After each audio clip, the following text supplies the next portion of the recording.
On this episode of the Bender Hour. He's looking at the camera, deadpan stare, picks like a puck of chlorine out of like a fucking pool filter and just starts chewing on it. But at least I get my episode of Whose Line Is It Anywhere where Drew Carey gets sucked inside of the hat. Like the real Rolls Royce of killing yourself is that like chlorine tablet. Like maybe Peyton was just the odd one out. Like maybe he's the catalyst behind like us discussing like cruelty to animals. You're so full of shit. That's not real. Like bends over and he goes, "Ugh!" He fires the soap out of his asshole. And like ball sweat stench fills the fucking room through the vents.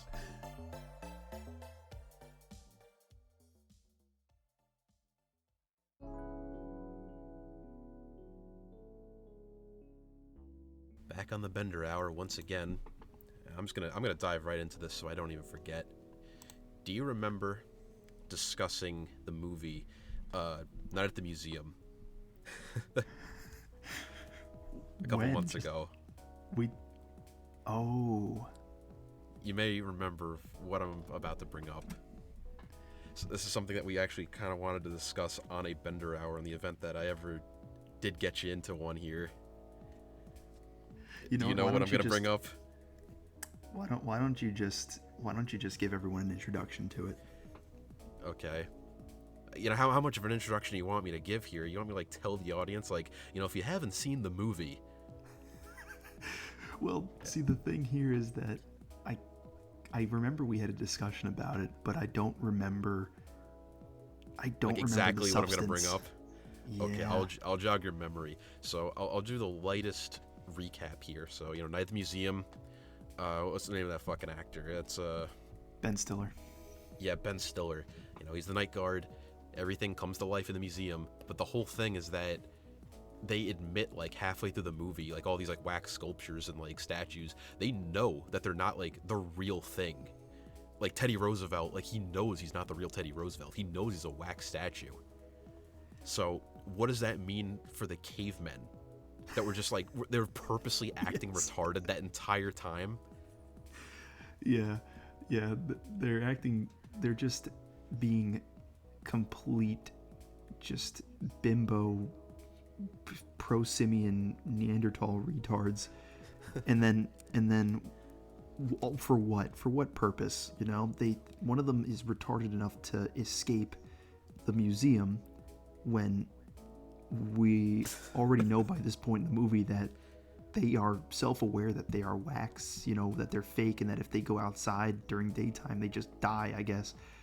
And what does this caveman do? He goes outside and he goes outside and kills himself. He goes outside and kills himself, but at the same time, though, it's not like but at the same time, though, did he knowingly commit suicide? Because in that scene, I remember very specifically, you know, Ben Stiller, he's in this stupid security outfit, and he knows that I think he realizes that not everybody is back in their exhibit or something, so he goes outside, sees the doors open, and he looks outside, and it's just dawn, and there's just one caveman like caught deer in headlights. And then he turns around looking at Ben Stiller like he doesn't know what's happening, and he's like, oh. And he just turns away into like ash. He just turned like the Thanos snap, exactly. What was on that guy's mind? You know, I just picture he's just some regular ass dude who's just role playing as a caveman, you know? Like they all know that they're playing a role. Even the stupid Easter Island like Maui head. like and you know, that thing's like sentient. That thing's smart. That thing is more intelligent than the fucking cavemen because he can speak in English. He speaks perfect sentences, you know, be it with like a dumb I guess like speech impediment, but he is very clearly a sentient being.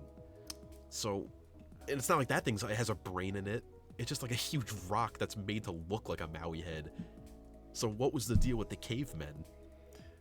Yeah, what was the deal with the caveman? What was the deal with Columbus only speaking Italian? I mean, maybe he was just being a dick, honestly. I could see that being the case. You know, every time Ben Stiller's trying to talk to Columbus, he just wants to have nothing to do with him, and he's just talking to him in Italian. Yeah, because Teddy, he was self-aware enough that, like, he knew, like, when it came down to brass tacks, he had to tell you have to explain, like, I know I'm not really I'm not really Teddy Roosevelt. I know like where I came from. He starts crying like a bitch. Yeah, I mean, it would be hard to maintain your composure, like knowing that that's like where you came from. Like, I'm not real. I was made in a fucking factory. I'm made out of wax. I can't leave the building I was like put in. Yeah, maybe that's why Robin Williams just couldn't take it anymore.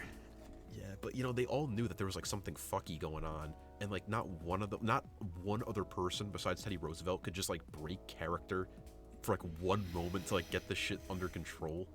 Well, like they all just had to maintain this ploy. Imagine if the monkey, that capuchin monkey, all of a sudden just goes, "Gotcha, Ben," Yeah. Just starts talking in English. Like how come the Maui head wasn't speaking some kind of like horrible, undecipherable like Polynesian language? Yeah, or even, well, going back to what you said about Teddy Roosevelt, him and the Egyptian pharaoh were self-aware, but I don't think the pharaoh was a wax figure. I think we were supposed to be led to believe that he was an actual mummy in a sarcophagus or something, right? I don't know about that. There's no way.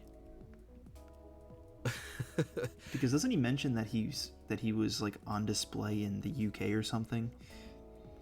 You're asking the wrong person to remember that knowledge. My memory of that movie is like base level at most. I only just remember the strictest parts of the plot. Or what about the T-Rex too, for that matter? Yeah, the T-Rex skeleton.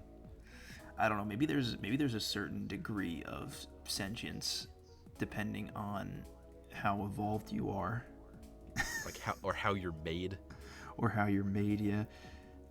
Maybe it's just impossible to like figure that out, because the smoking gun once again is all dum give me gum. The stupid Maui head, he's made out of like fucking rock or like plaster or something. He's not even there's not even an attempt to make him look like some kind of living being, and yet he speaks English. Yeah. So what's the cutoff?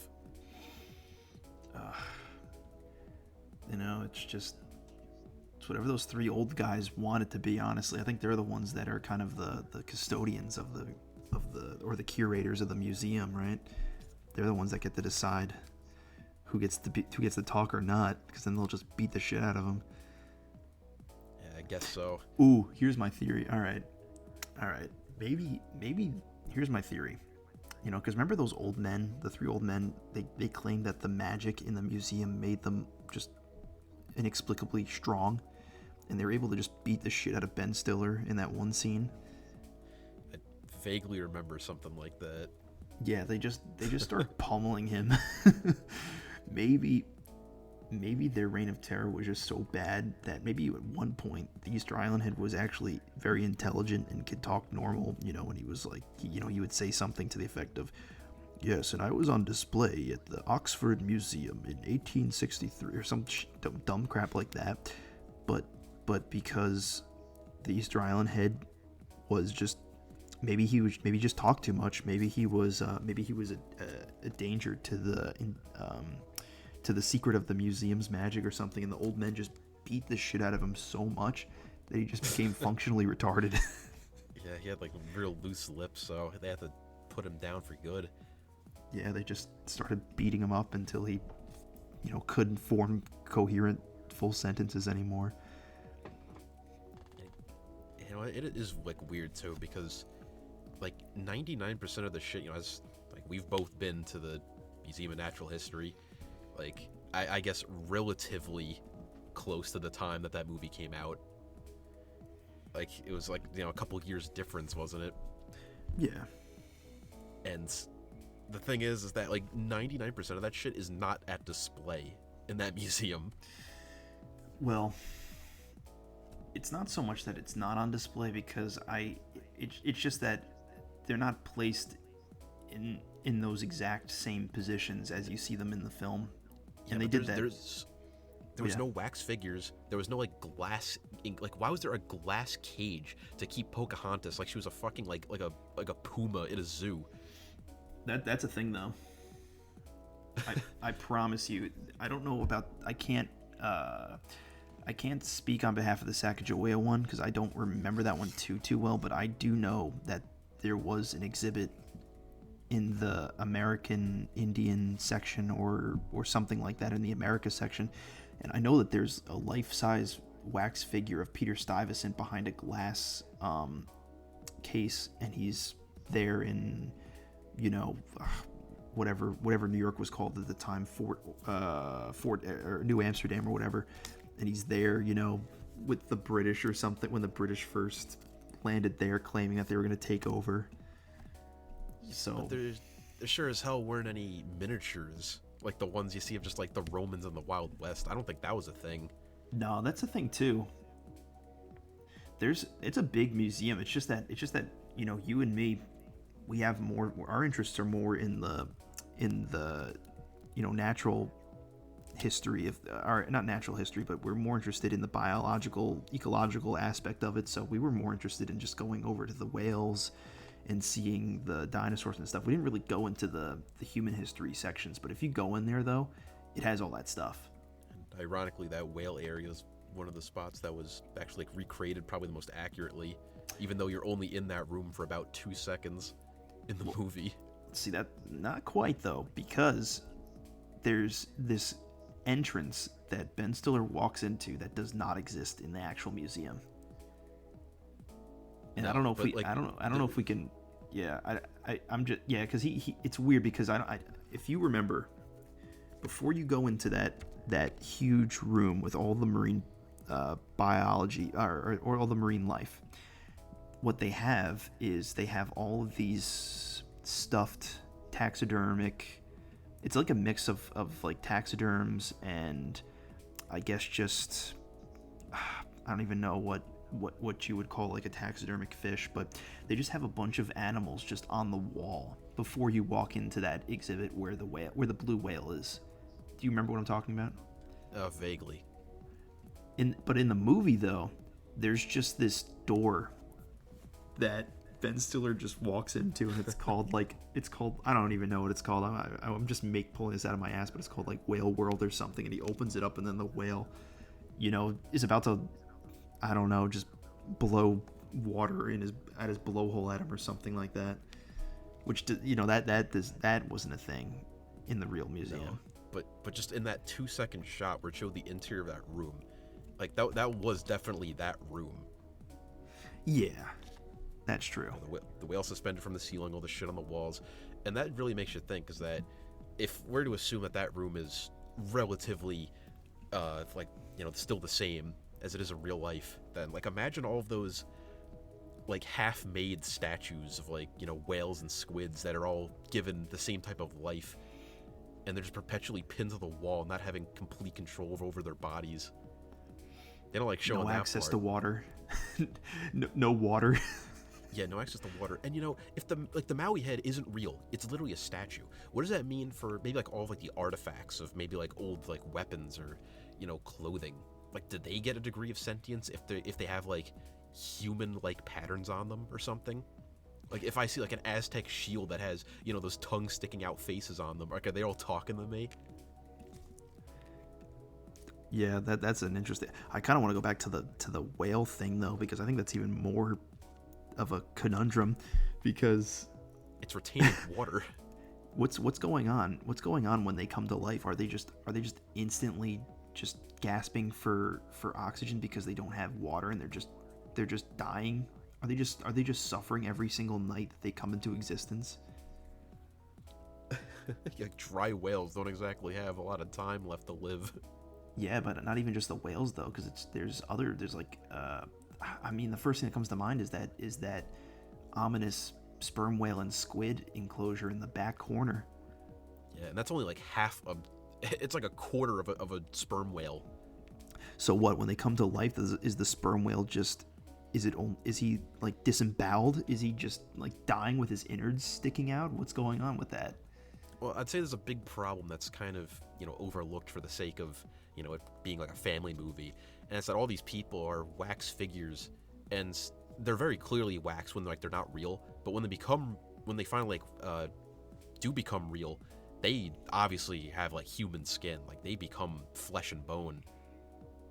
So, but like that doesn't happen like a couple of other things. So I have no idea. Yeah, like Christopher Columbus. Like Christopher Columbus.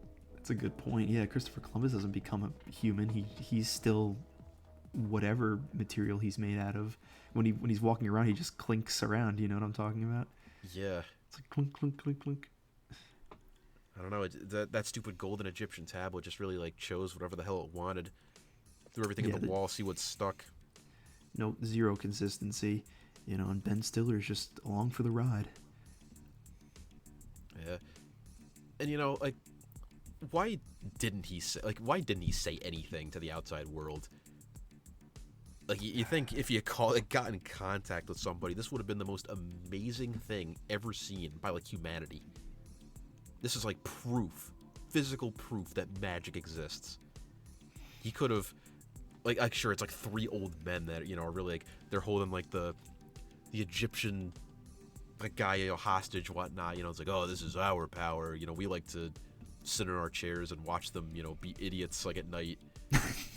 Like whatever. I don't even remember like what they wanted. Like I don't even know if they wanted to sell it or if they just like found it amusing. I don't really care, because I just remember the ending shows like the one asshole janitor like dancing while like the stupid, you know, like September plays or whatever the hell it was. Zero motive, just worst villains. Yeah, I don't think even if they had a motive, they really didn't. I'd love to see like a director's cut where Ben Stiller immediately finds like a scientist and just like gets the press involved, and they just find this shit out. He would be like that would be overnight fame for anybody, and who wouldn't want to take that opportunity to, you know, like take that step forward in their career, become like a little like micro celebrity and blowing up. Wax Roosevelt runs for president. Yeah, but there's only one problem, is that he can only do it like at night. Exactly. Think of how retarded that would be. Yeah, like just every daytime. You know, I don't remember if it had to be in the building or if they had to just be indoors. I don't think they ever really explained that, or maybe they did, but I don't care. I'm just gonna say they never explained that. So like, you know, let's say Wax Roosevelt got elected. You know, he has to do his inaugural address at night, and then like the second 6 a.m. hits and he's like in the Oval Office, he's just sitting in the chair made out of wax doing nothing for like 12 hours. Yeah. Fucking useless. Yeah, you know, and like, I mean, what would the news articles even look like? I don't know, like our wax president, you know. Like they couldn't say, you know, like wasting his time at a golf course, you know, like, you know, spending money on extravagant like vacations. They just say, you know, wax president just sits still for 12 hours, gets a little accomplished on the behalf of his life. And the only way to like really make it fair would it be if like all the Secret Service and cabinet were like wax too, so like they couldn't take advantage of like his tenuous position.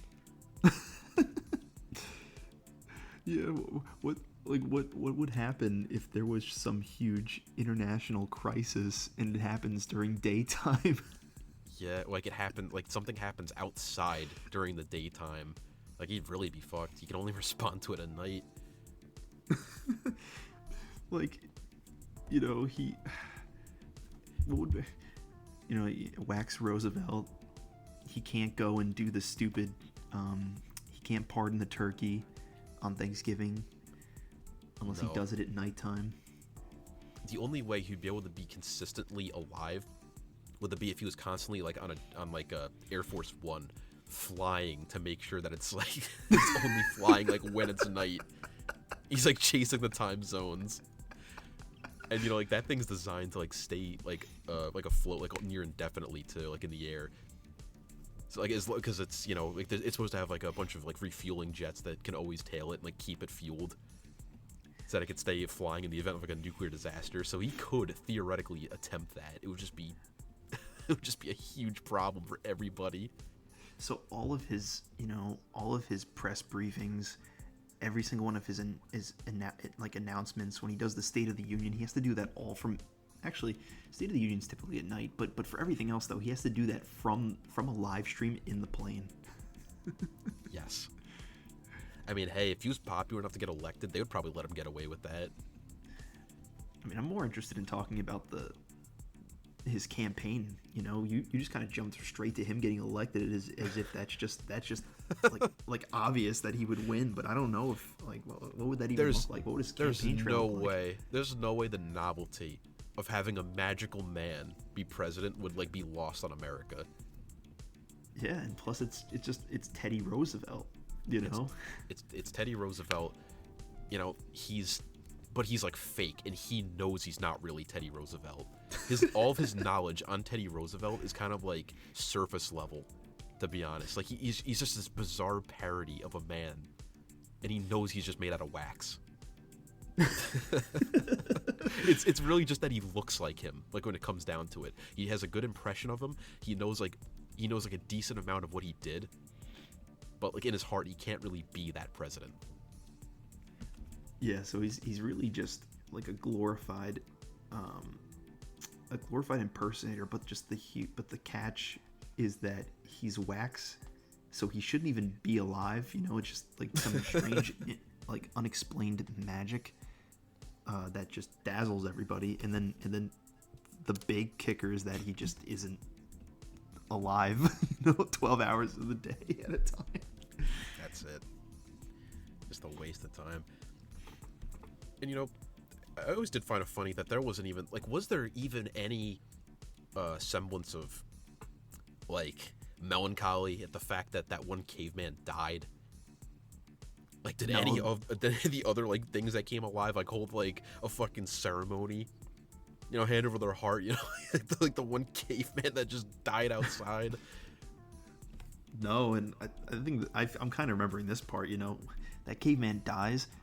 Ben Stiller doesn't give him a second thought, and then what happens at the end of the movie? They just start dancing to September. Yeah, like the other cavemen are just dancing. That happened like I don't remember like what timeline the movie takes like a course over. I always kind of just assumed it was just like a couple days. I don't really think it was like a couple like weeks to months, which only makes that ending funnier. There's no way it was like one day. It all happens in one day. Even though it was night at the museum, that was several nights. Yeah, well, maybe the museum was... Maybe there was, like, some cataclysmic environmental disaster. And then finally when they get around to, like Night at the Museum 4, because I think they're actually... Because I remember there was a sequel, and I'd only learned relatively recently that there was a third one, I think. So, if they ever made, like, a fourth one, it's just... Like, oh, Ben Stiller's in for the night of his life. As they just, like, they have this cinematic shot of a huge crate, like a 10-foot tall crate being brought into the museum. And they have this whole, like, build-up where, like, 4 men of crowbars pry it open. And all 4 of the panels, like, hit the ground like a thud. The music's like... And, like, the black fades out, it pans up. It's Freddy Fazbear. Like a statue of him. And then like like 12 a.m. hits, his eyes light up, and he was like, just like 5 nights at the museum, like the curse of Freddy, Freddy Fazfright. As if this series wasn't already just irrelevant, dead point. on the water. Just really just put it to whatever the saying is, just kill it off. Yeah, the sad part is that something that stupid would unironically get people into the theaters. Like, that'd be hysterical. I'd watch it. I was really hoping that you were going to say that inside the crate was just a wax figure of him. No, I was thinking like that's that statue of Saddam Hussein that was knocked down. But it was reconstructed. Insane. I'd like if it was just like it's just like Ben Stiller, even though like he's not like Ben Stiller in the movie, but it's just like it's a wax figure of the actor, and he sees it and he becomes like enamored with it when it turns alive. He's like, it's like we both have the same hobbies and likes, and they both just start like making out. But it's not true to scale. It's like he's slightly bigger. He's slightly bigger, like noticeably more buff. But his name is his name is Ban Stiller or something, or like Bond Stiller. Yeah, because they couldn't get the rights to it, because he actually refused to show up in the movie this time around. So who's playing as him? It's a really bad understudy. Mm-hmm.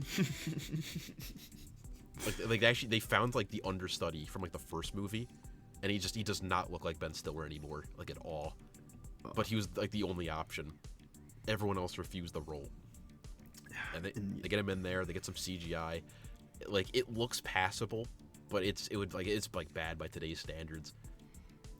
They did this, and so they do that with Ben Stiller when Ben Stiller's alive, but with Robin Williams, instead of doing that exact same thing for him, they just decide to just take old clips of him from the previous movies and just chop them together. I was thinking they go the extra mile and they straight up dig up his corpse. They don't even attempt to make it they disrespect the body. They actually it gets a little bit meta, but they go to Madame Tussauds and they grab the wax figure of Robin Williams, and then he comes to life at night, and then they tell him, "We need you to play as Teddy Roosevelt for this." Yeah, he's listed in the credits as wax Robin Williams. You have to give it a thank you to the museum for letting them borrow borrow them, just because the magic is real. Yeah, that's not smoke and mirrors. No. The director famously says we never said the magic wasn't real. I'm pretty sure Ben Stiller directed his own movies. It was him. All right, so Ben Stiller, who's the director, comes out. And he's the magic was always real, because he's just huge. Wait, so he's he's huge too? I thought just in the movie he's huge. No, Ben Stiller is a real wax magical man, and he's the director. And is the real Ben Stiller actually in it, or no? No.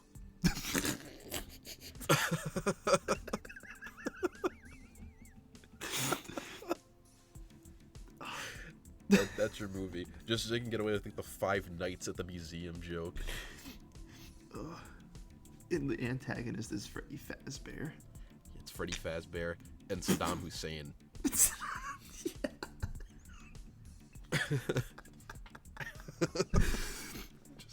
like a 15-foot marble statue of Saddam Hussein. Just a marble. I don't know. They really dug up a marble statue of him from the fucking from his palace. Yeah, the one that they, that video in the 90s or the early 2000s when they have that statue of Saddam Hussein and they just decapitate, or they bulldoze it or whatever. They put it back together and sent it to the fucking museum. Yeah, they sent it to the Museum of Natural History. They wanted it. Yeah, they take it back, at night. Because from what I vaguely remember about the sequel, is that I think there was mobsters, and they were all in black and white, and they try to bring their fucking crime or whatever to the real world, and that's kind of a theme or something that happens. I may not be remembering that right, but here, Saddam Hussein steps off his marble pedestal, and he looks at Freddy Fazbear, and he just starts talking about all this Ba'athist nationalist ideology. And just they're just hand in hand. Okay. Freddy Fazbear becomes an Iraqi nationalist. Ben Stiller, playing as Ben Stiller, is just hopeless to stop them. He actually loses. He loses in the 4th one to finally put an end to this terrible series. They don't even give the credit to the fucking 5 Nights at Freddy's creator. This whole thing is just one massive thing that's just gonna get them sued, but they don't care. Some really bad Indian Bollywood knockoff. No, this shit came straight out of Hollywood. The second that this dropped in theaters, if you tried to find these people, they were already in other countries, non-extra, what's the term? You can't be extradited. They all flee to Switzerland or South America. Yeah, so they're all expats. Yeah. Fucking oh God, what's it called? Interpol cannot get these guys. They can't get Ben Stiller. He's at large. Ben Stiller. I mean, like, Ben Stiller is like still in the country because they still have yet to draft up new laws on like the rights of wax men. Wait, so are we saying that who's the wax man at this point? Just Robin Williams, right? And okay, it's Robin Williams and Ben Stiller. So Ben Stiller has his own wax figure, or is he a wax figure himself? He is a wax figure.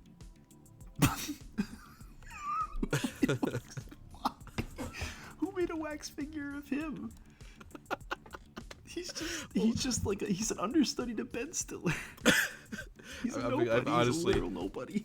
I'm just honestly like rolling with it. I don't even like I'm like forgetting like where this whole like web of like Ben Stillers even like originates from. All I remember is that like you said like it'd be really funny if like the box opened and like I cut you off and I said like it's just Ben Stiller himself, and then you said, but he's Ben Stiller, and I think I said that the guy who's playing the actual Ben Stiller is the understudy.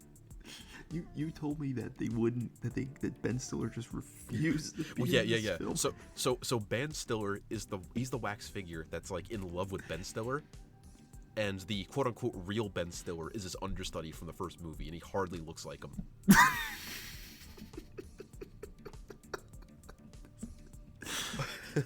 This is getting out of hand.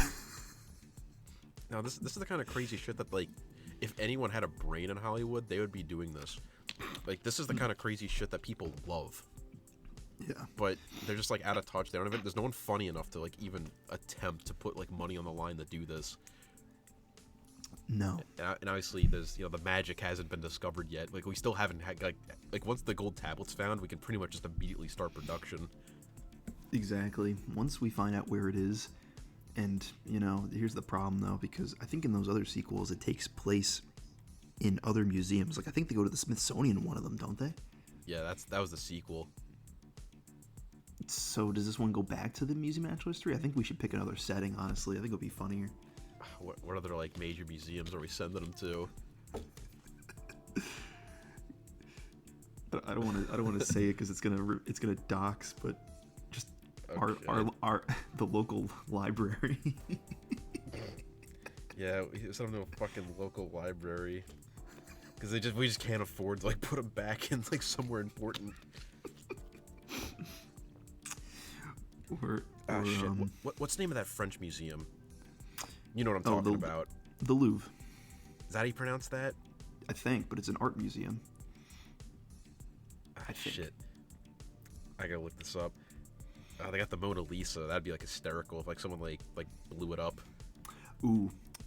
I think in Amsterdam they have that macabre museum where it's just a bunch of fetuses and stuff. What if they picked that place instead? Yeah, I'd love a scene where like Ben Stiller like looks both ways. There's no music. He just walks in that room, looks both ways as if there's like anyone in the room with him, but it's just him. Opens up the jar and just like eats a bit like it's a pickled egg. Oh. Just like 4 minutes of him uninterrupted, like looking both ways before doing it until there's nothing left in the jar. Yeah, and he's like licks his fingers. Yeah, but the fetus comes to life at night, but he sounds like Al Capone. Ugh. What are you doing, Mac? Yeah, what you doing? If I can eat me, are you a fetus eater? Fetus eater? Yeah. Like Ben Stiller, just in a raging stupor. He just starts knocking over all of like the glass, like pickled babies.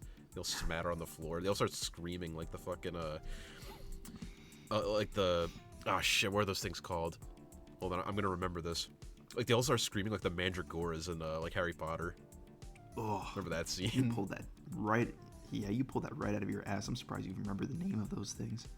I know. I really like my brain like kicked it like 200% to like remember that.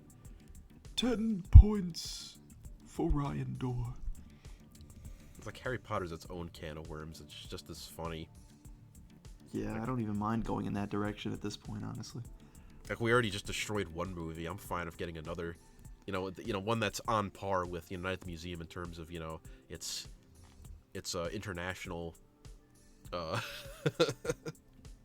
don't even know what word to use. Hatred. Yeah, international hatred.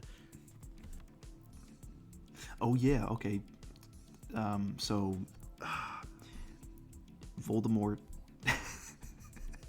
Yeah, so I remember what we were talking about, and it was if David Attenborough was made an honorary wizard by Albus Dumbledore, even though he's a Muggle. Oh yeah. And in that, in this sequel, or actually, it wouldn't even be a sequel. It's just like an alternate reality. It's like a what is it called in film? It's just a spin-off, where Yes. Voldemort successfully kills Harry when he's a kid. So Voldemort becomes the antagonist to Attenborough instead. Yeah, I remember that. That's what it was. That the thing was like Harry Potter's mom tried to use her love magic to like defend Harry, but Voldemort was like very gay, and the magic just like didn't work on him. That's it. That was it, and he killed all three of them right then and there. Harry Potter wasn't a problem anymore. Like it said, like David Attenborough was just like in that shack, like being raised by like Harry's fucking like uncle and aunt. But he's still a grown man. He's still a grown man. He's still a Muggle. Yeah. And he befriends Ron and Hermione. Everything goes the same. Everything goes the same except he doesn't know any magic. How does he get into Hogwarts? Like he can't get into like he can't board fucking what was like platform like 69th and a 5th or whatever. He can't get on because he's a Muggle. You just smash right into the wall. Like who's gonna get him there? Here I am at the famed platform, about to attempt to enter into the world of wizardry. I have to run now. Oh, damn! Mr. Attenborough. Uh-oh. Gotta fly. Yeah, and then like unassisted flight just takes off.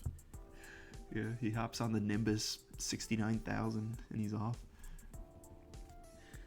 He really knows his wizarding world shit, considering that he's a Muggle who hasn't stepped foot in the Hogwarts yet. It's like, did he get to Diagon Alley? Like that's another big thing is that, like Harry had like a massive inheritance where he's able to go to that Goblin Bank and like get that money from. Like what's like David using? Like he's got like, like I'm sure he's got like a decent amount of money from his lucrative narrating business, but that's like worth jack shit in the wizarding world. All right, so I mean, can't you just take that? I mean, there's the train. Obviously, that was all the train's gold. magical. Yeah, Yes. no, I get that. So the train's magical. So if you're a Muggle, you can't use the train. But what about the stupid boat ride? Can't you just take a boat over to Hogwarts? If you remember correctly, that boat goes underwater, like for like a long time before it resurfaces. I don't know if he's like Those rowboats? the rowboats. I thought you were talking about like there's like a pirate ship that like moves in the pond that they never really explained.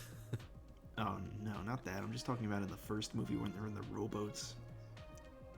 Yeah, but like didn't they like take the trains to, like get to that location in the first place?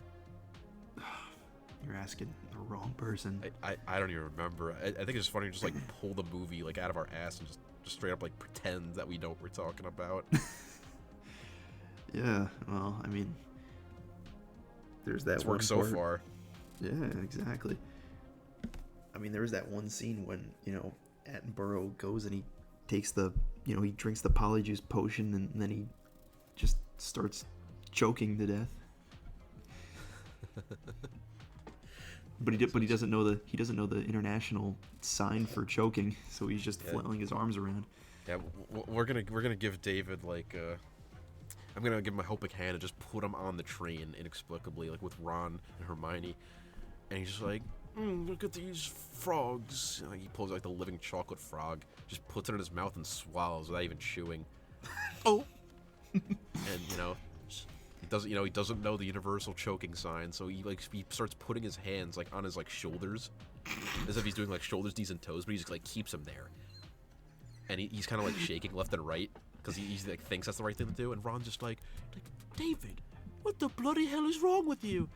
And you know his head's turning purple. It's like all turning every shade of like Looney Tunes colors, and eventually it just becomes pale and he hits the ground. And then the train suddenly just stops, and you hear the scream, and Hermione's like, Death Eaters, run! And everybody takes off, but Attenborough can't move, so he's just stuck in the seat, just choking. Honestly, it's like really funny. I feel like it pans out, and there's like no explanation for this. There is just a like solid mound of rock on like the fucking railway, about like 100 feet up, and then it cuts back like inside like the cart. And, you know, there's no music playing. You just hear the ambience, like the train going, like, you know, he's still choking on the ground. Like, and then the train just hits this rock, going like 120 miles an hour, hits this rock. David on the floor, like unrestrained, goes flying, head first into Ron in front of him. Ron dies because a grown-ass man just like collided with his chest, like right at like that in-between moment, like where his heart was beating. So he has a heart attack and dies. Hermione already ran. Severs his, just severs his nerve, like, in his neck. Just instantly kills him. But luckily that did dislodge the frog. Luckily it dislodges the frog, and just as Voldemort's about to show up to just kill Attenborough for good, he opens his mouth about to go, Avada, swallows the frog. What business does he have killing David? He already killed Harry. He has to pick someone else to kill to make his enemy. And he picks the Muggle. Yeah, he's got beef with David for some reason. Beef with David. You know, the Death Eaters all show up, and, you know, since he doesn't know what a Death Eater is, or like he doesn't have a wand, they'll just do like that face thing where they start like, you know, sucking like the soul out of his face, and there's just no one who shows up to help him. It's like 20 of them all take turns getting them. But he's still kind of calmly narrating what the Death Eaters as if they're just a part of the fauna. It all sounds like gibberish coming out of his mouth. Like it sounds right in his it sounds right in his head, but it's coming out as complete gibberish. It's like,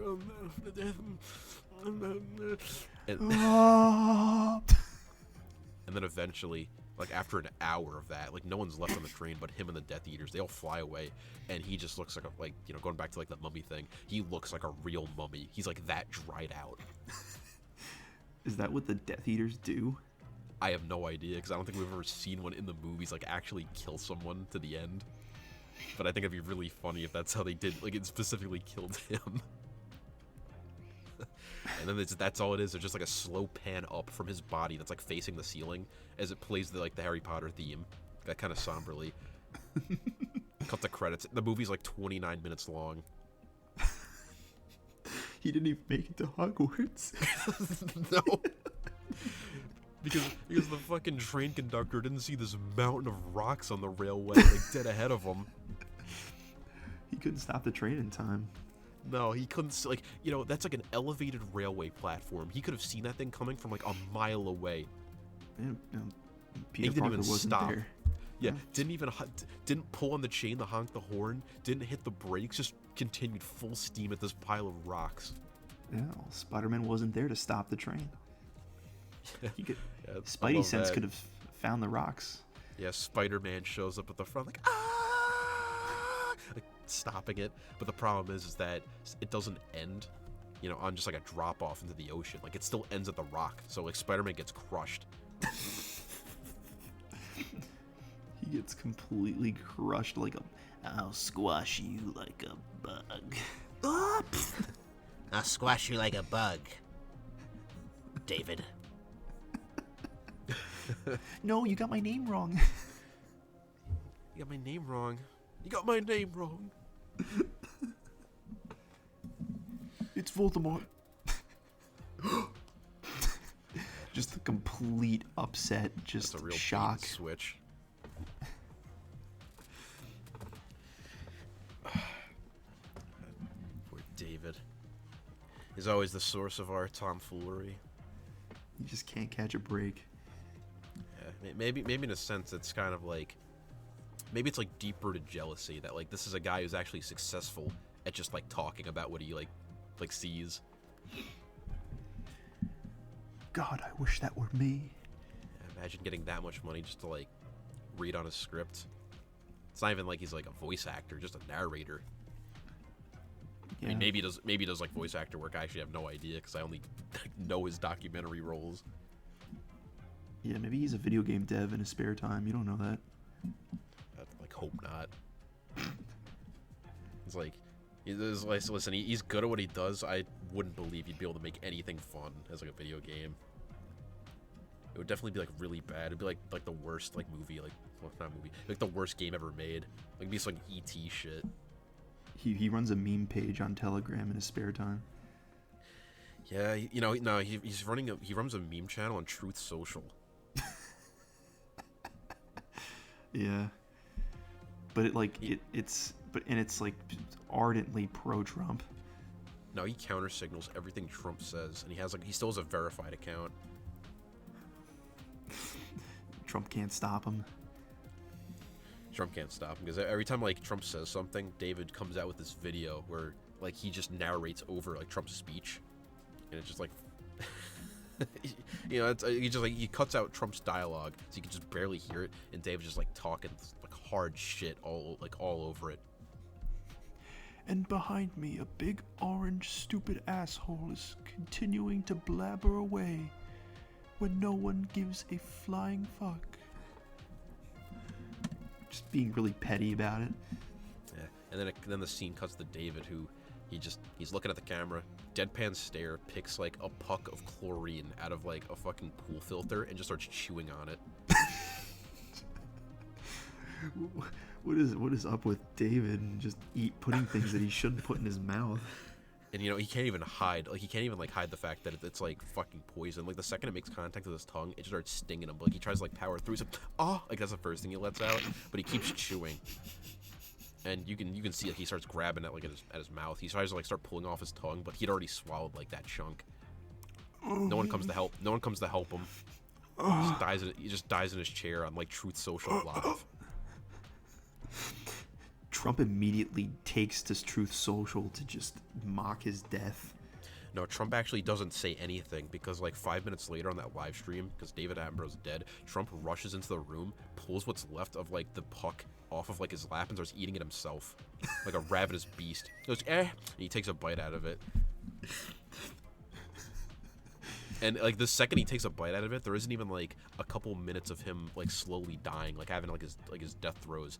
He just instantly locks up like a clam and just falls face forward, dead rigor mortis. Yeah, and then the live stream just cuts off instantly, abruptly.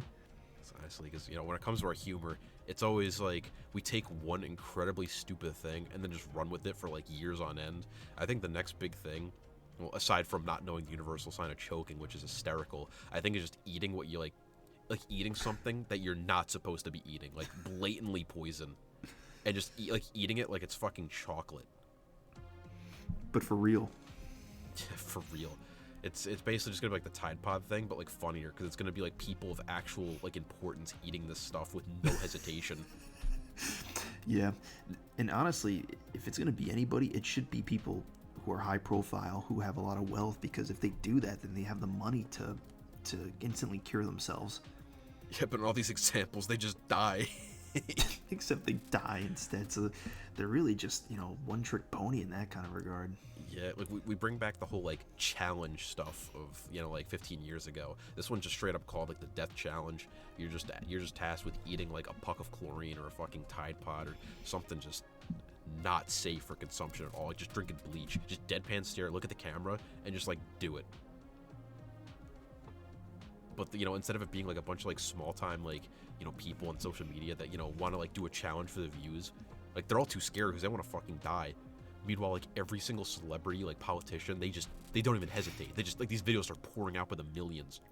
Yeah, everything, and it starts to become like this national just crisis because people are just dropping like flies, and so then all of a sudden, you're watching like you're watching an Adam Sandler movie, and then all of a sudden it just cuts out, and then you just see the president, just does this just does this abrupt, emergency message to all Americans. It's wax Teddy Roosevelt. He walks up to the solemnly to the podium. He's still wearing his stupid Rough Rider outfit. And he goes up, and, he addresses the nation. He says, my fellow Americans, I've come here to address the pandemic that is sweeping the nation. And he underneath the podium, he just pulls out like a bag of Tide Pods. This right here is a bag of Tide Pods. He pulls an individual one out. And this is what's killing America. He just pops in his mouth like it's a grape. He starts chewing it and swallows it. Now, the question is, though, does he live or does he die? I have no idea, to be honest. Since he's like wax, I'd imagine he wouldn't. It would just like enter his like fake stomach. But I think what would really happen is you're watching, you're watching the like Adam Sandler movie. It's like Happy Gilmore. I can't fucking play golf, and then you have emergency message from United States offices of the president, and it's fucking 2023, but Trump is just staring at you from the desk in the Oval Office. Not saying a word. There's a light like hum buzz coming from like the single like light that's lit over like really cinematically. It's like a spotlight that'd be over like an interrogation victim, and just on him. He's got this sad look on his face, hands together in the desk. He takes one huge breath in, and he just like reaches below and pulls out that puck of chlorine. He kind of looks at it, looks back at the camera, and he kind of brings it to his mouth. How like when Squidward like wants to taste that one little piece of Krabby Patty, he's like really apprehensive about it. Yeah. Like that's what Trump's doing with this thing. But like he gets his tongue, he touches it, and then he just like something comes over him, and he just starts ravenously eating it. It's like a little like burp, and he just sits there and tries to hold it. And you see his face is turning blue. He's like holding his breath. He's sweating. His hair's falling out. And then eventually, like, he's still holding his breath. He just like faints. He slumps back into his leather chair. His eyes roll back in his head. He starts like having a seizure. And then like you're just like left with that for a couple minutes until it finally like fades to black and it cuts back to Happy Gilmore. like what would be the ramifications if that just got shown to like 100 million Americans at home? I think it would inspire millions to do the same in solidarity. There's just a YouTube video, and it's uploaded by the official, I don't know, it's uploaded by the official White House or just like some congressman or something like that. It's like Senate, House representatives, they're just popping them. Yeah, Matt Gaetz' official YouTube channels. I eat a Tide Pod in the middle of the House floor. It's the stupid vote for the speaker, and they're just doing roll call, and it's like, Smith, vote for McCarthy. Gaetz, he just stands up. Gaetz, he hasn't said anything yet. He just pulls a Tide Pod out. The camera's fixed on him, and he just puts it in his mouth. Everyone stands up, faces him, starts applauding, and like there's like people whistling, like pumping their fists in the air. There's a couple, there's just a couple people like saluting him. And he starts chowing down. Yeah. Collapses to his knees. No one comes to help him. No. And the title of the YouTube video is, just I collapse on the House floor. Just as if he still survived somehow. Even though it's ominously his last video. It was like a live video that like he had scheduled to upload that day. Like knowing full well it would be his last. Like this entire like House, Senate, like President, they've all fell to this thing. Like House of Commons is gone. Fucking like members of the UN are just dropping like flies. There's just no like political entities left on Earth. Every single one's gone. And just, no one just has the balls to fill in that role, because like the second you even like attempt to like try to become a politician, you have this overwhelming urge to just like join in. You see like a local pool, and you see like one of those little floating like chlorine things, and you're just looking at it, and like someone's talking to you, and like they're kind of like, and you hear like that ring in your head, like that, like they're like, and then you just dive into the pool and start like wrestling it out. Senator Cruz. Senator Cruz. Senator Cruz. Huh? I gotta have more. And he like dives in. What? He just died. Ted, Dives no. into it. Unfortunately, he had like it was the kiddie pool, and like he just dove headfirst into pure concrete. He never got to eat it. No, they had like a fucking like 1,000 gun salute to him because like he died before like he was able to finish his mission. Every single member of the U.S. Armed Forces like shot in the air, and they downed like a passenger jet in the process. All of Ted Cruz's extended family of like 320 million people showed up. The entire country. A regular Genghis Khan. Everyone's got a little bit of Cruz blood in them. They don't even, like on his tombstone, it just says the Cruz missile. And on the bottom it says 538 delegates or whatever. 538 delegates, but one life to give for that chlorine tablet. like a couple of like poorer people, like maybe like some politicians in third world countries, they'll take like urinal cakes out and like eat it to get like the same effect, but it's not really the same. Like the real Rolls Royce of killing yourself is that like chlorine tablet. Oh, man, the chlorine tablet industry is just running to, they're walking to the bank. Man. But the thing is that like it's not inspiring any normal people to do it, because like they know it's just fatal. Like they're literally there's not been one example of someone surviving, like having attempted this challenge. So like the industry only got like a light little like notch in its like quarterly report, like this one little bump up when like every politician just died. Oh, you're saying that they all did it simultaneously? I was picturing they were like, doing it like over the course of like a 1 month period. It just like snowballed. It's just once Trump did it, like even though he wasn't president, it just inspired like a mass movement. Trump wasn't even president, and he somehow managed to just get in the Oval Office and do this. Get in the Oval Office and do it. Managed to just take over the feed.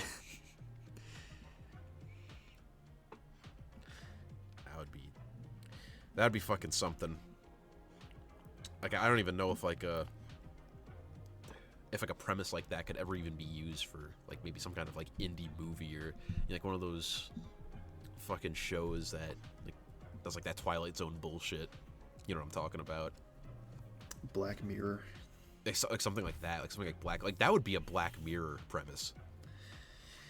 Yeah, I mean it's on the cusp of being. It's retarded enough, but also plausible enough to be like enough for like an entire episode of this. It would just have to show like the ramifications of like the world after.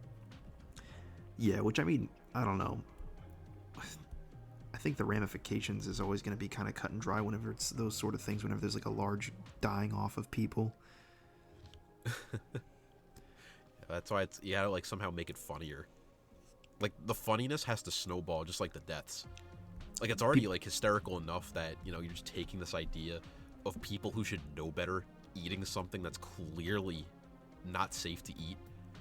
But like once they're all gone, there's got to be like something funnier, like that like really hits the viewer out of the ballpark. The wax human uprising. Yeah, it turns out like Night at the Museum is still going. This is like still the movie. This is still the movie. Everything that we've talked about, like in between, like Harry Potter and like just like all of that other shit, that's still in the movie. And when we said 5 nights in the museum, we're only on like night 3.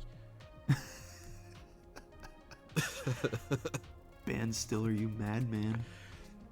Like the explanation is that golden like tablet of fucking like like hot shit soup or whatever, like it's like it turns the wax figures like alive, but it also just has this horrible effect on politicians. Its magic is not understood. Like how it was like 9 different dials like on that tablet. That's like kind of how it looked. Each one did something ridiculous. And that's what they learn. And one of the images on the dial was just like a profile that like somewhat vaguely resembles Trump just swallowing like this little ball. Yeah, like this perfectly Egyptian-styled hieroglyph of what appears to be Trump eating like a disc. With X's on his eyes. Yeah, it's like they never, it's like something, like a little minor detail they just never really dive into, and they're really missing out. It's kind of like all those buttons on Darth Vader's like chess piece that you don't really like know what happens if you press any of those. Yeah. I'd love to know. One of them is just the kill button. Yeah. No. Oh. Yeah, he accidentally trips, like falls, like face first. You just hear him like, oh, fuck.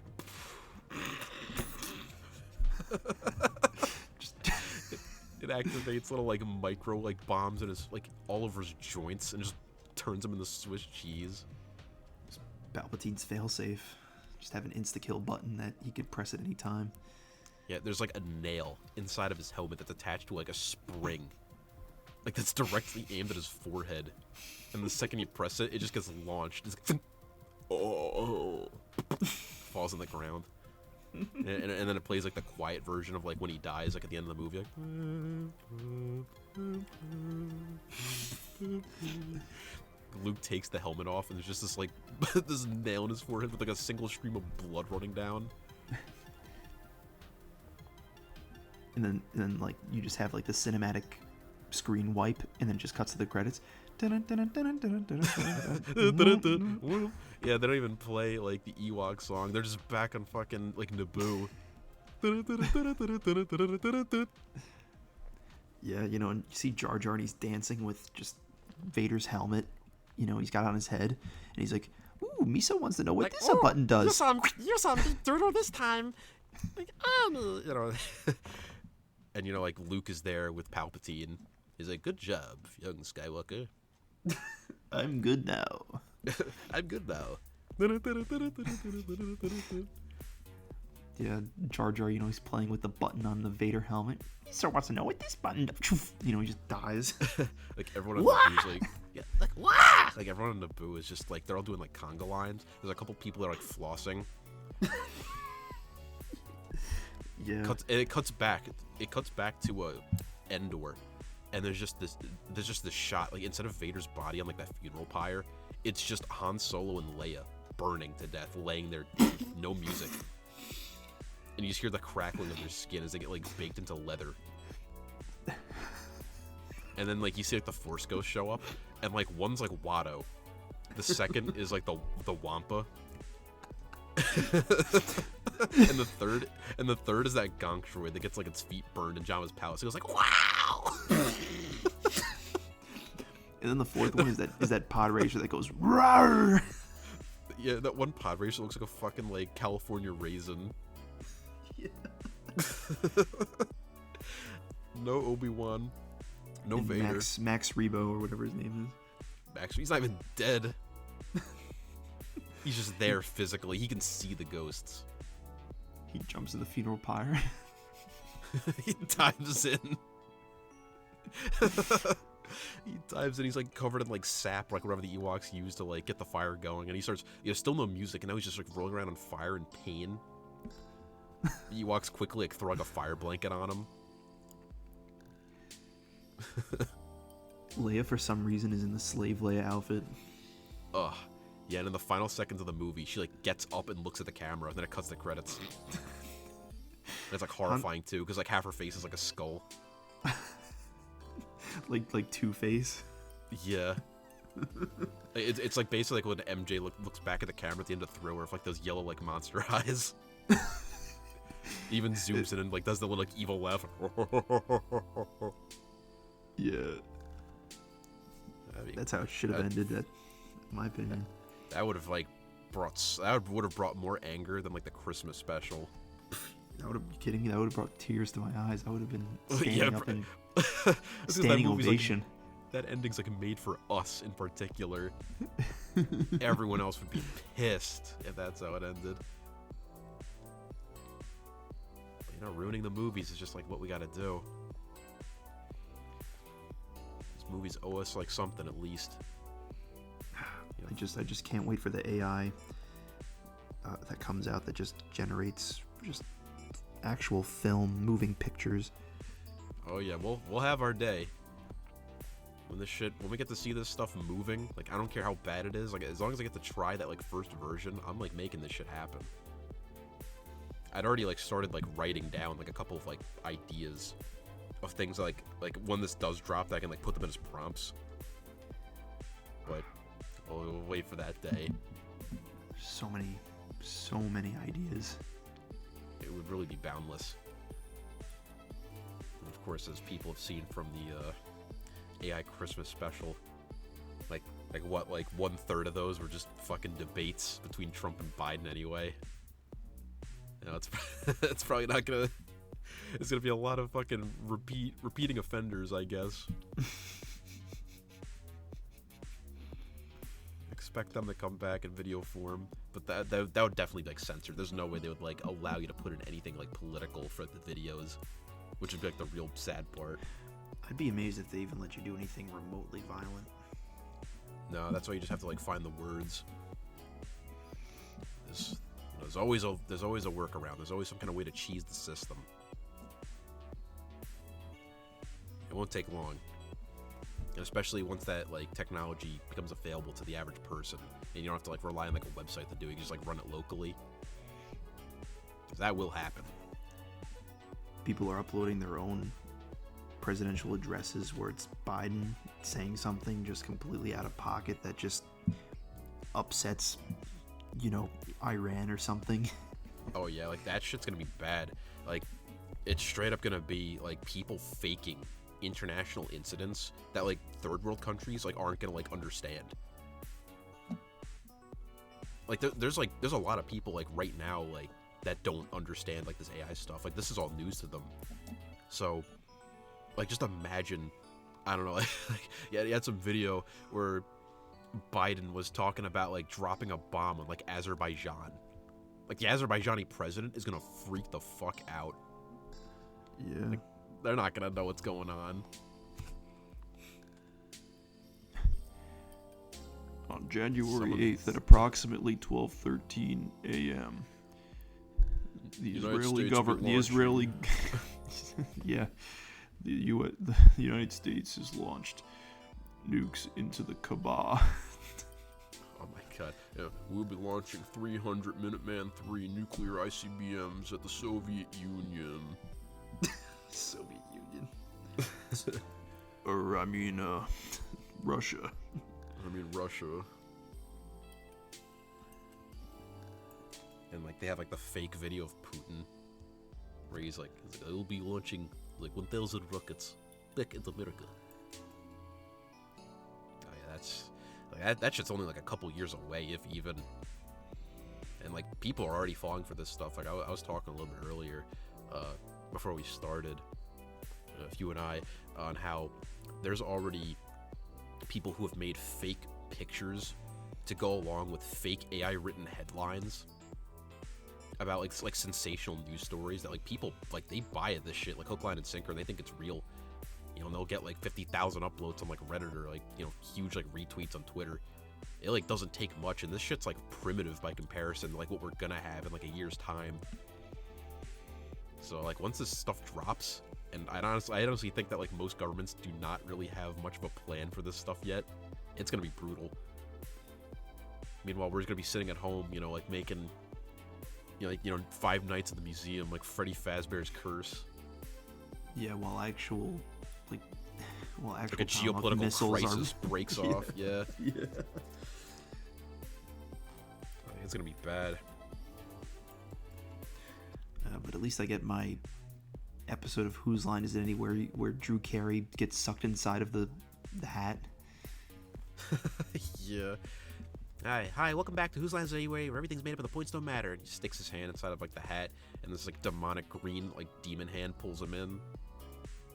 Ah! Audience is laughing. Audience is laughing. There's a couple people pointing and screaming. but like most of them are laughing. A couple of are clapping without like making any kind of like facial like emotions. Like half the time when it cuts back to the cast, like some of them aren't there, some of them are, some of them are like in the wrong seat. Sometimes one of them is like twice the size that he should be. Two of them are both sitting on top of one another in the same seat. Wayne's dancing. Colin's hand is clearly the one coming out of the hat grabbing Drew. Colin's both sitting in Drew's seat, and he's sitting in the audience. It's like describing a dream. It's gonna be even funnier than a dream. Yeah, except it's definitely gonna be like disappointing the first time around, because you know, like we're like once like the first model drops, we're not gonna get like what we want right away. No, it'll take some time, but not much, in my opinion. That's the thing. Like I always have so much to talk about when it comes to AI, but I don't want it to become like a repeating thing necessarily, unless like it really has to be. Because otherwise, like every video is gonna devolve into talking about AI, which I mean I'm personally fine with, but you know I prefer these long, ridiculous streams of consciousness about like broken movies. What's another broken movie? I mean, we could potentially get into the Iron Giant, but that might be a separate discussion or a separate bender, honestly.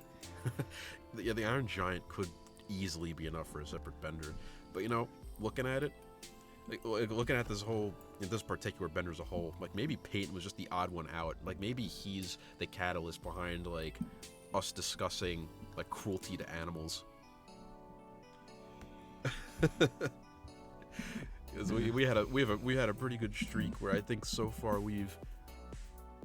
I mean, I'm not gonna count Whose Lines Are Anyway for like this particular one, but you know, we did not discuss like the brutality of game shows or the brutality of animals,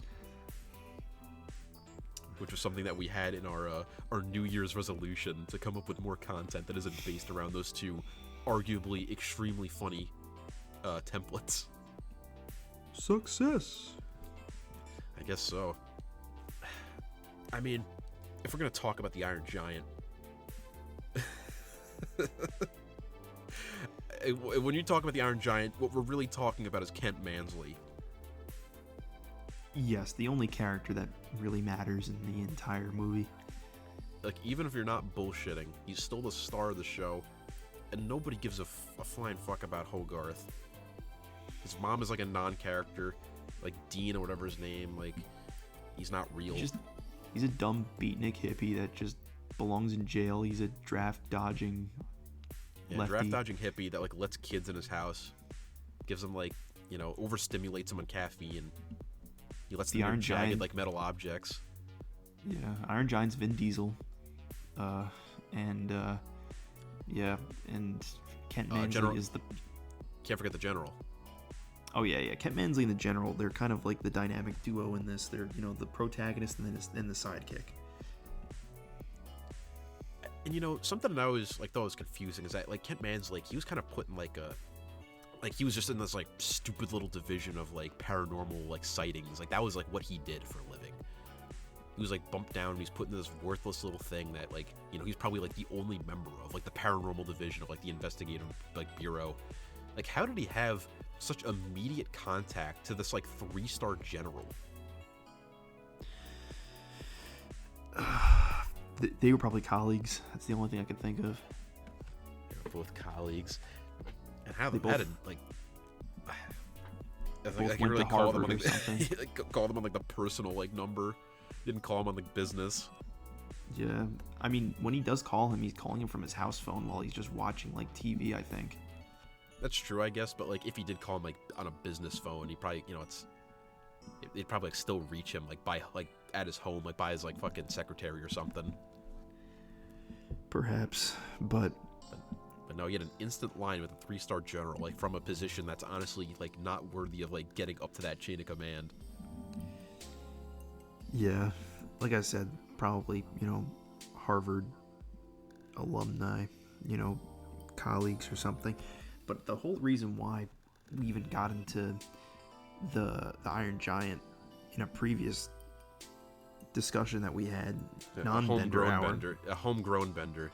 yeah, was because something that I didn't know about until you told me, and something that maybe a lot of other people who actually are genuine Iron Giant fans don't know about, is that there was a cut scene that was originally supposed to be in the Iron Giant movie that was completely, it made it past the storyboard. It was completely finished. It just never made it to the final cut.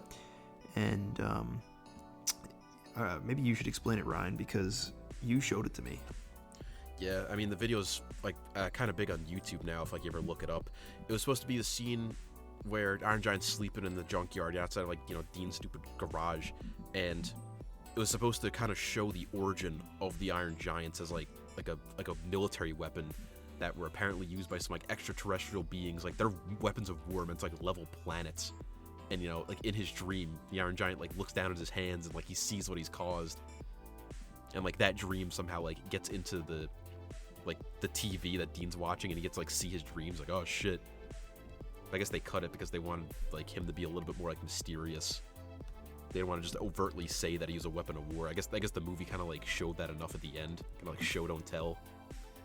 Except in this cut scene, though, they showed that he's not the only Iron Giant. That there's hundreds, if not like like, these are thousands. mass-produced weapons of war. So, with knowing that, who's to say that Kent Mansley was in the wrong when he was trying to kill this Iron Giant? Yeah, he was definitely not in the wrong at all. It's just that the way he went about obtaining his information was just as like slimy as like possible. Like, if he just really conducted himself properly and like really got down to the nitty gritty, told Hogarth, like, he's like, listen, it's like, we're in the midst of a catastrophic Cold War with another nuclear power, son. It's like your father was clearly a military man. You would know how important this is. He's really got to appeal to his emotion, his dead father. He's like, if you know anything about this robot, he's like, we're not gonna harm him, but we need to study him so we can get an advantage over the Reds. Yeah, I bet Hogarth, he could have appealed to him. But the whole thing about movies and shows is that there's always got to be this level of drama that's just that doesn't exist, because nobody really talks like this in real life. Nobody talks in a way that's just meant to cause drama like that. No, they don't put any gray areas into these. They don't make these characters logical.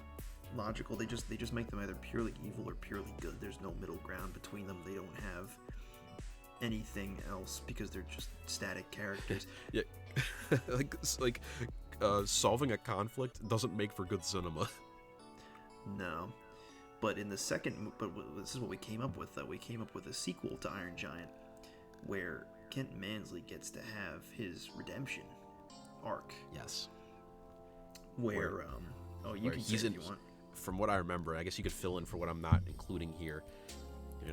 For those who are aware of the Iron Giant, how it ends. We're in this proposed sequel. Mansley, he's in prison. He's probably facing some severe sentence for the highest treason anyone in America can get. Being solely responsible for launching a nuclear weapon at itself. Who knows how long he has left to live, honestly. And then finally, it's revealed that the Iron Giant, at the end of the first movie, when it let out that signal to find out the rest of its get the rest of its body pieces back, it had also inadvertently given a signal to that original alien world, and they start sending more Iron Giants to conquer Earth. And that's where the conflict arises. Turns out Kent Mansley was in the right all along. These things are dangerous, and that the one that Hogarth had was just a complete defected. It was just defected. It was just a real shot in the dark, 1 in a million, and they have to take him out. He's the only one who who can lead them. He's got to get out of jail. He's got to lead the anti-giant effort, and he'll have his redemption. Yeah, we came up with the concept of him. It begins, in the war room in the, underneath the White House, and they find out that there's something in space, some unidentified object that is just that is coming at Earth at just this unbelievably fast speed. And, contact with the Soviets, reveals that it's not them. They don't know who it is. they find out eventually that, you know, it's the same kind of energy that the Iron Giant was giving off when he was defeated and everything. So they instantly, you know, have to go over to the prison that, you know, Kent Mansley's held at, you know. And he's just, you know, he's like worn. He's got a beard. He's older now. And, you know, it's the general who's now like a 4-star general. And he's like, I need you back, Mansley. It's like, Mansley. It's like, God damn it, Mansley. You were right. Could you find in your heart to forgive us and come back to the Force?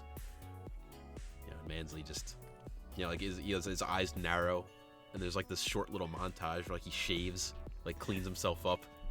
He's like, I'll do it. But I want a presidential pardon. You know, and so then it cuts, and it just shows JFK.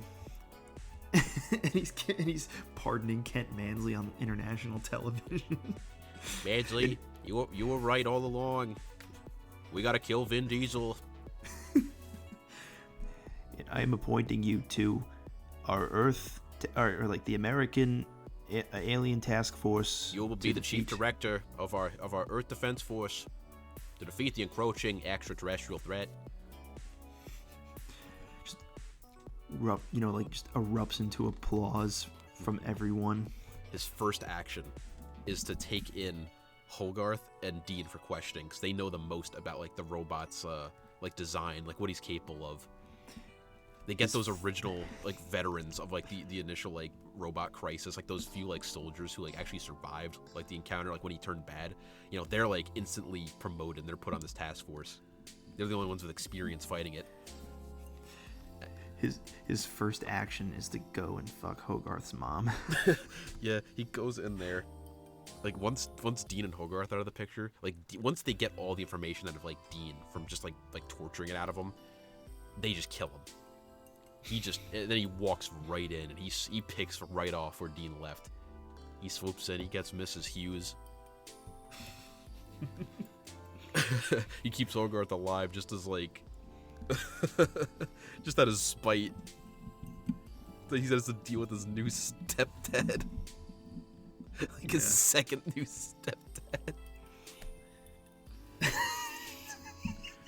And I think what happened is, I think they kill the Iron Giant. This is what we came up with. Like, they deactivate the Iron Giant, they reverse engineer him, and they turn him into a gigantic battle suit with Kent Mansley, who like operates him in the head, kind of like a huge mecha.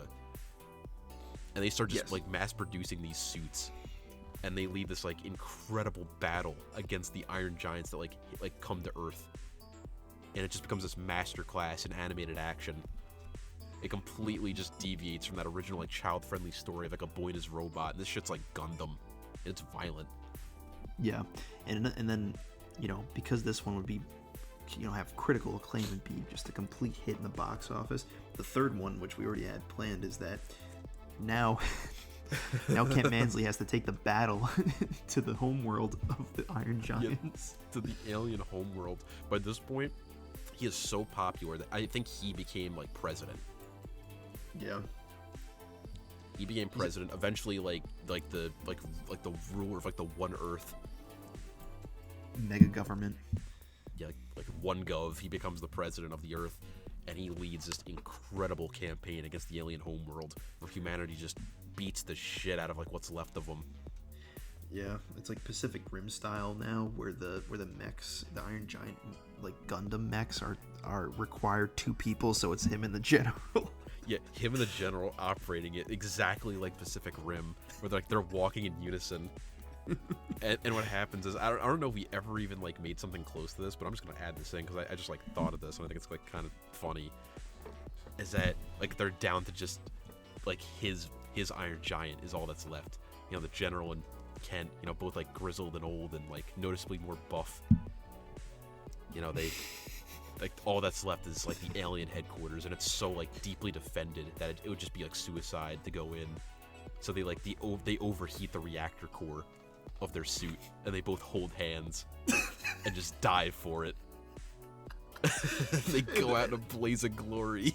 And the movie ends like in the ending of the first one, where it's the Iron Giant statue, but instead it's the Kent Mansley statue instead. Like, they completely leveled the Iron Giant statue that's in the park, and now it's just the Kent Mansley statue, and there's kids playing football there.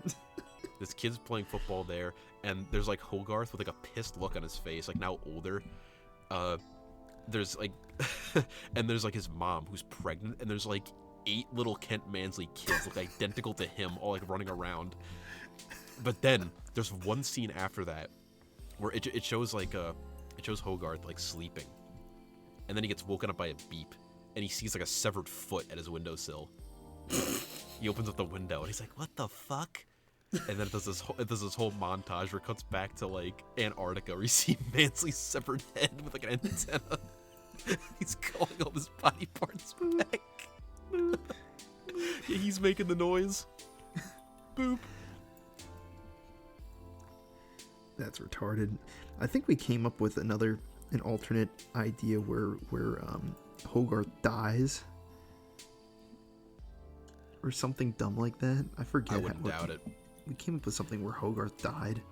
Yeah, it turns out like that hanky, that drugged hanky that he waved in front of his mouth was like laced with like a little bit of fentanyl, and Hogarth OD'd and died. And now he's got to like the sad part is that like as fucked up as that would be, that would give Mansley like the perfect excuse to say like the robot killed the kid like early, because like that's what motivated General to like let him take command in that final scene. Yeah. Like, you know, because eventually, you know, the kid's dead. Like, eventually the Iron Giant would come looking for him. He lays the trap out. He sees dead Hogarth. He flips the fuck out. And then he would get to have his whole thing unchallenged, because the Iron Giant wouldn't be able to, like, go back to being good. Hogarth wouldn't be there to calm him down. And he would have his attack. He would launch the missile. Launch the missile now! Yeah, they would lead the Giant away from the city, launch the missile, and we've already seen what the nuke did to him, direct blast. It did make him, like, it did pretty much, like, fuck him up to the point where, like, he couldn't do any more harm. He would save the world. Like, sure, it required, like, making the Giant turn evil. Like, you really pulled, like, a bait and switch, just, like, get rid of this thing. Like, this was pure evil intent. But I guess when it comes down to it, like, you just can't let a thing this dangerous be walking around on Earth. Like, when it could just, like, flip on a switch like that. And when there's thousands more of them roaming. Yeah, but he didn't know that. Not yet. Oh, yeah. Not until he was briefed. He interrogates Dean later. Yeah, this is kind of just like an alternate reality, like the first movie. But no, I like the first movie staying as it is. We can have those, like, 2 sequels. Yes. Like, so legendary if that shit, like, happened. Again, the AI. Just gotta wait for it. Yeah, like a real, like, Studio Ghibli animated sequels. Yeah, I think we can just go. We should just go crazy for the third one and just have a bunch of just unlikely universe crossovers. You know, have Gaston and one of the mechs. Yeah, it's like with our technology that we've, like, reverse engineered from these Iron Giants, we've been able to open the gateways to new dimensions, and we found some unlikely heroes that were willing to put their lives down to save our Earth. Gaston steps out. Yes. And, like, that's it. Oh, Gaston and Kronk. Great. These just 2, like, brawlic, like, cartoon characters. Who's Kent Mansley? Like, what is he? I mean, he's not brawlic by any means. He's a very lanky individual. Is he? He'd definitely be brawl. Yeah, he's lanky. He's got a pretty big chest. Not really. He's like a stick. Is he? From what I remember, I know he's like a really stupid, like, tall rectangle head. Yes. Like, really gonna make me look up Kent Mansley. Already had it. I mean, from these pictures, he's about, like, average sized. But he does have like a tall, stupid head. I guess it's kind of hard to tell because he's wearing a trench coat. Yeah, I mean, I guess if you really wanted to bring it up, there is, like, that other deleted scene where he's, like, in the shower. You can see like half of him, like, naked. I don't know if you can really work on that. You're so full of shit. That's not real. I'm being completely serious about that. There's like a scene where he's like in the shower, and half of it, like, you know, they have that thing where like you see like the shadow, like, you know, have like how they do it in cartoons, you see like the shadow of like someone through like the shower curtain. And he's on the other end, he's like rubbing himself, and then like he gets a call that gives him like the lead on like learning about like the fucking like Hogarth thing.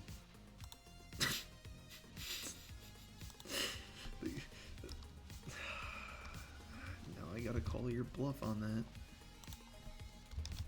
I don't know what to tell you. Like, this was in the same thing as the as like the dream sequence director's cut. Like, it really wasn't much. It was just like storyboard art. It wasn't like fully animated. Oh, it was storyboarded. Okay. But like, you know, it was still like 10 frames of like storyboard animation where you kind of see like his naked body. But it's not like you see his whole naked body, but it's like he kind of like pulls the curtain back a little bit, and you can see him like naked from like the chest up. From the butt up.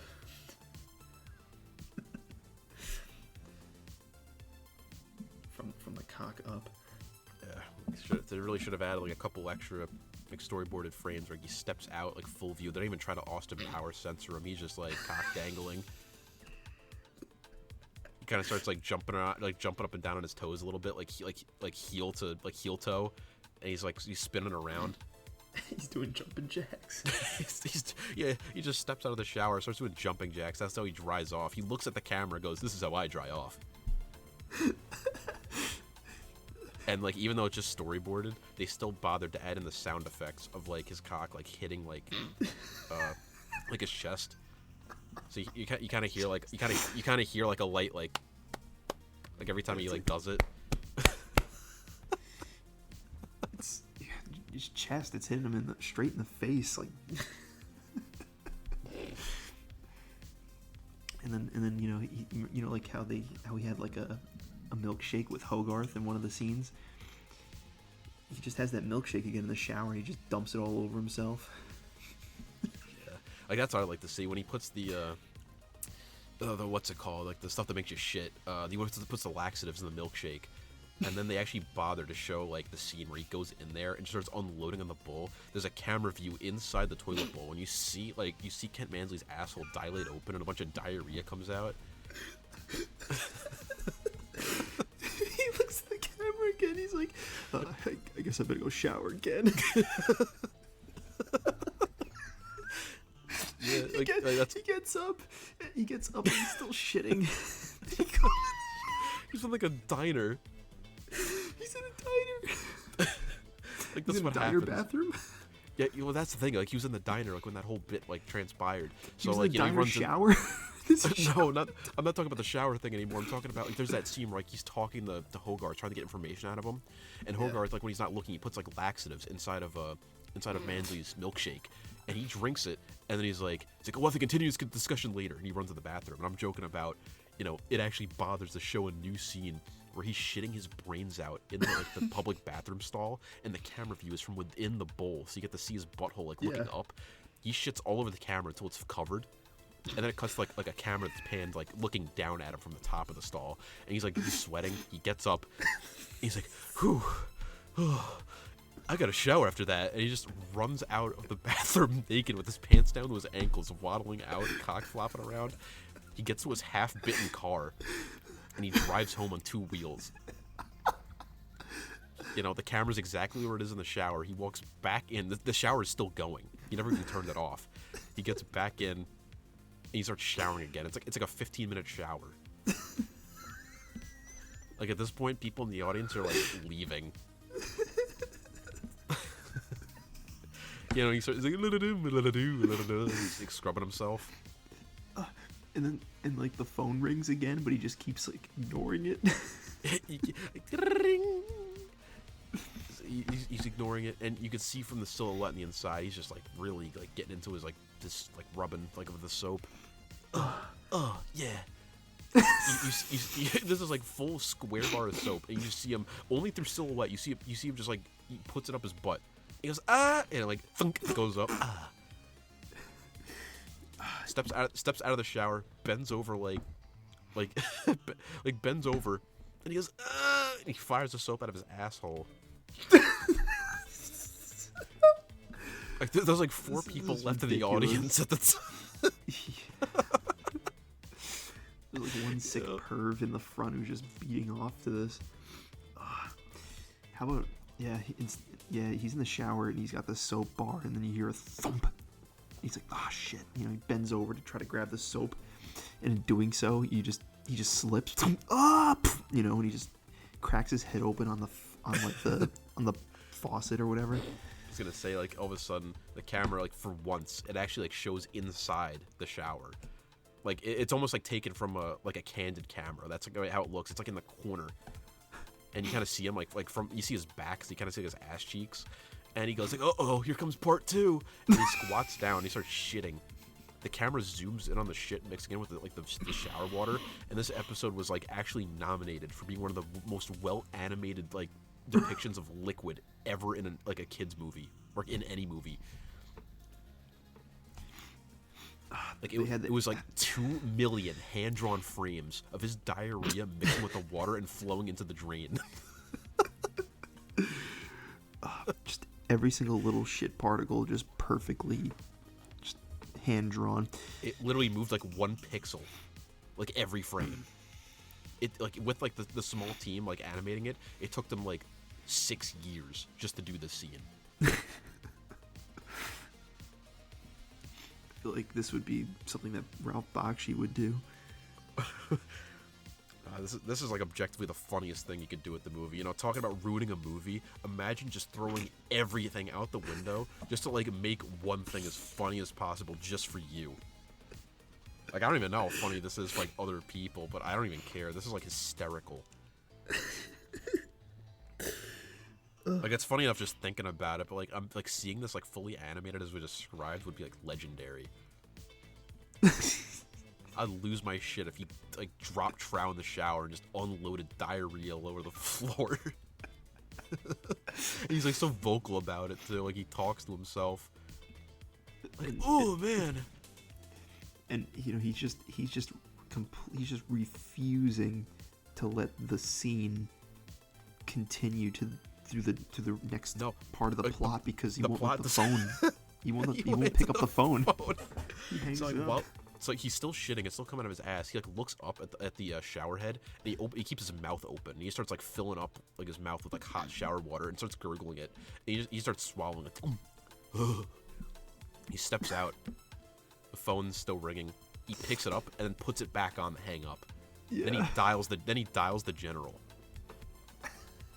And his like general's like, "What the fuck do you want, Mansley?" And it cuts and the general's like laying on a hospital bed. He has like an IV going into both of his wrists. He looks like heavily like emaciated. He's gray. Turns out he's like suffering from cancer. And this is like the first time you see him too. Like he has like 3 loved ones surrounding him, crying a little bit. He just got told that day he has 19 days to live. 3 loved ones. Hogarth, Dean, in like a tinier Iron Giant. Yeah, like one that can fit. No, it's like the Iron Giant's hand. So they can actually like, fit in the room. Sticking out the window. Yeah, sticking in through the window. He's like gently caressing the general's like hair with his index finger, and Kent Man's like on the phone, just like, "I just took the gnarliest shit in my shower." And the general just like he hears that, and his eyes like slowly start to fade. Like one closes after the other, like a lizard. He's like, "Oh." They roll into the back of his head. They roll into the back of his head. That was the last thing he ever heard before he died. And like Mansley just knew that killed him. He just like starts chuckling to himself, and hangs up, goes back into the shower. If there's anybody left in the audience at this point, it would have to just be us. Like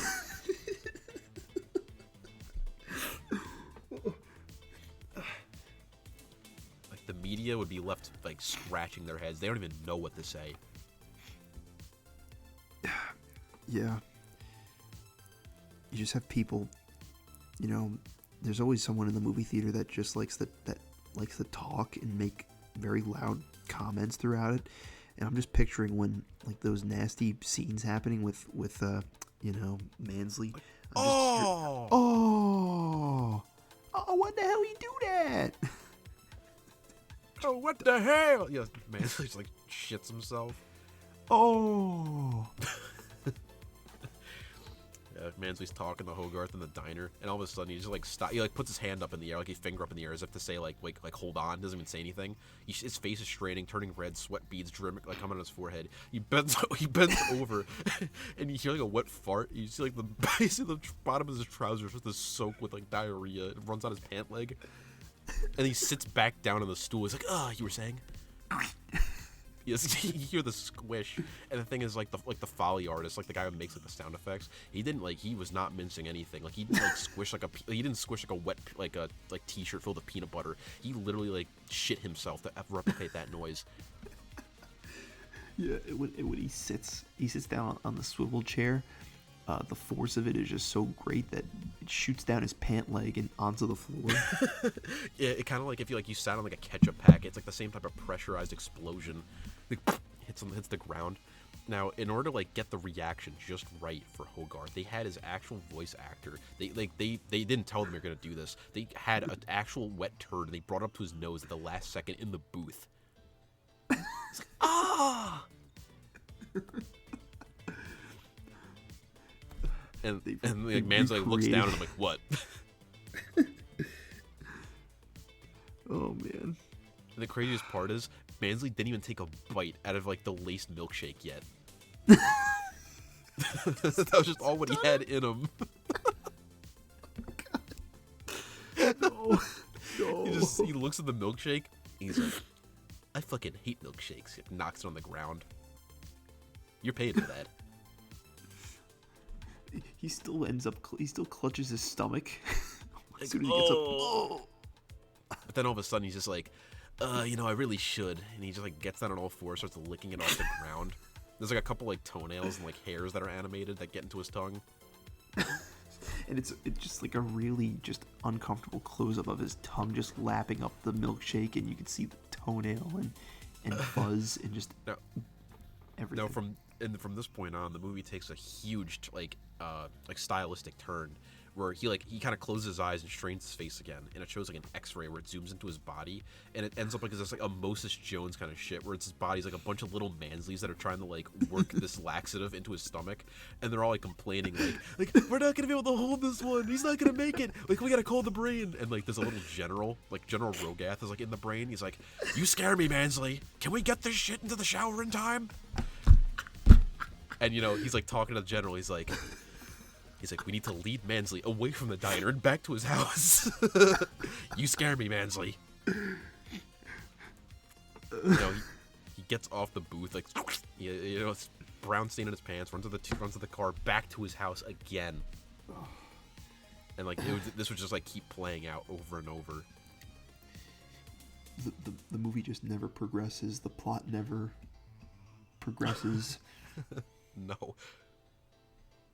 The movie's still going. It's like a 6-hour fare. Oh my goodness. It actually has to cut to an intermission, and then it plays all four Night at the Museum movies. It cuts to an intermission from the president. It's like the actual JFK, and he gives just he apologizes from the bottom of his heart for like showing you all of that, and then he gives you like a warning that it's only gonna continue. It's only gonna get worse. I can understand if you want to leave the theater now, but I warn you, this flick is only gonna get worse from here on out. Thank you. Then he fades out. We understand if you want to leave. The following scenes describe graphic depictions of feces leaving a man's bum as he dangles his wiener around in his shower. Do what you must. The theater doors will be closing in approximately 58 seconds. In 5, 4, 3, 2, no. Metal shutters go over everything. There's red sirens blaring. You are now in lockdown mode. Good luck. Combine guards just at every corner. Yeah, there's all of a sudden these like little like ankle and wrist bracelets go around everyone who's sitting on the chairs. Oh no! the movie will now continue. And he gives like this awkward like JFK smile with like one eye kind of like half closed. Movie starts right back up where you left him. Like he's in the shower again. He's just helicoptering his cock. It's like whoa, whoa, whoa. At this point, people are just screaming. Anything just to leave. People are crying, begging, pleading, barfing. This time, Kent Mansley turns around and he has like a vestigial tail, and he's like, ugh, and, you know, he starts shitting and he starts muck spreading all over his bathroom, like a hippo.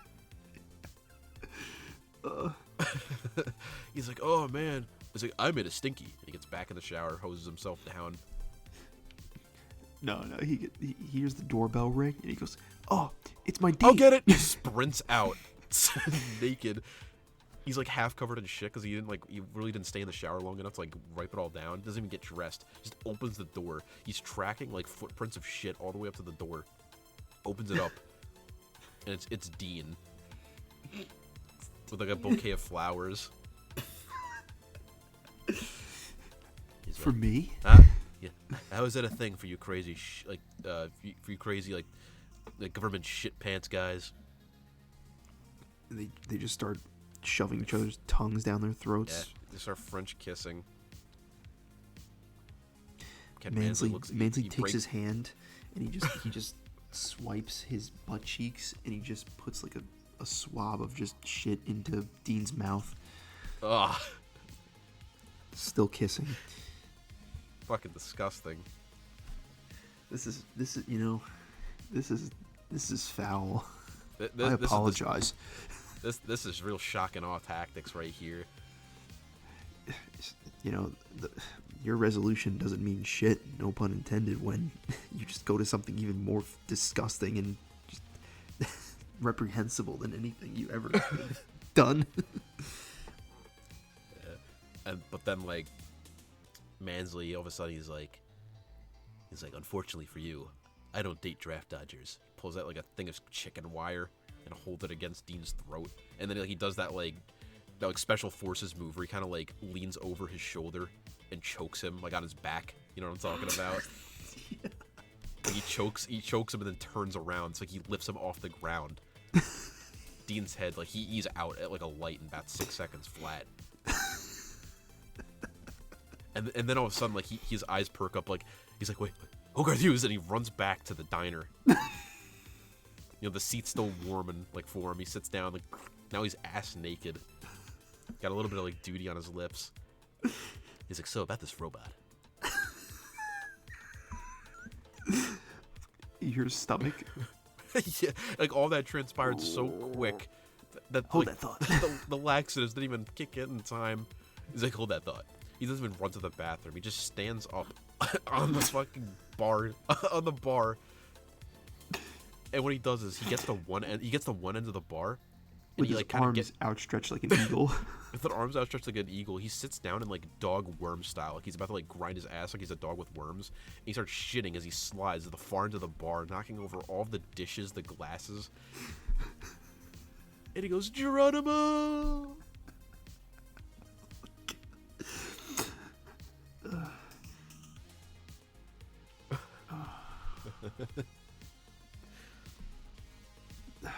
At that point, like the movie fades to black as it just shows like plain white text that just says like, it's like, we dedicate this film to like our brave troops that died in Grenada.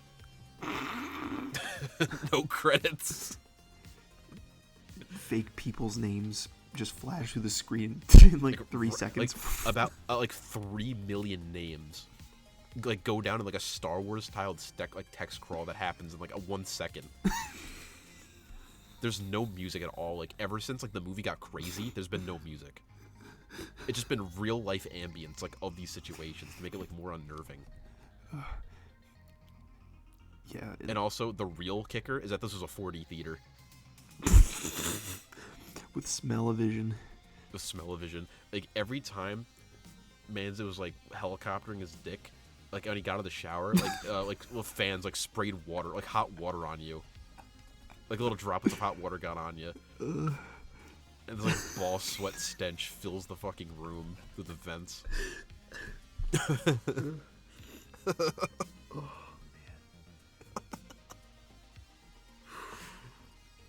Honestly, I don't think I'm gonna be able to like top any of that.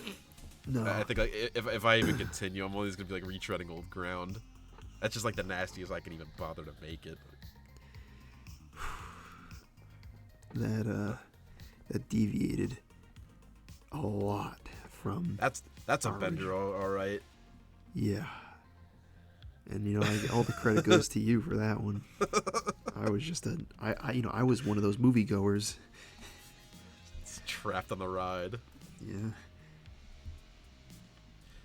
Do you want to like wrap it up here? Yeah, I got nothing else. That's it. Okay, let's stop.